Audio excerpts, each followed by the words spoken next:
ইনিরা দুজনে কৃষক।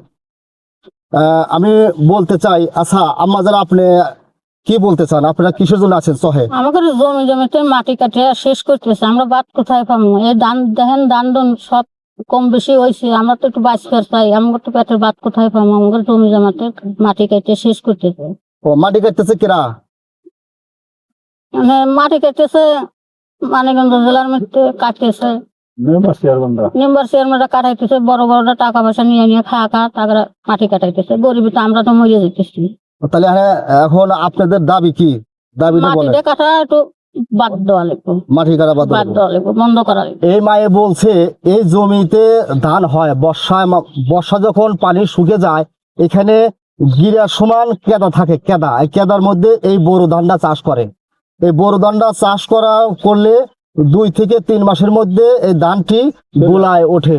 গোলায় উঠলে উনিদের সারা বছর আহার খাবার আল্লাহ দেয়। এখন ইনিদের দাবি যে এই যে সামনে নদীতে এখানে বালু মাটি কাটতেছে, বালু মাটি কাটলে এই জমি ভেঙে যাবে। তাদের দাবি এই নদীতে যেন বালু মাটি জাহাজ দিয়ে না নেয়, সেইটা বন্ধ করার জন্য মানিকগঞ্জ জেলার যারা এমপি মন্ত্রী আছেন, সরকারি লোক আছেন, তাদের কাছে দাবি করতেছে এই মাটি কাটা বন্ধ করার জন্য। মাটি কাটা বন্ধ হলে আপনি খুশি নেবা? খুশি আমি, খুশি সবাই আপনি খুশি?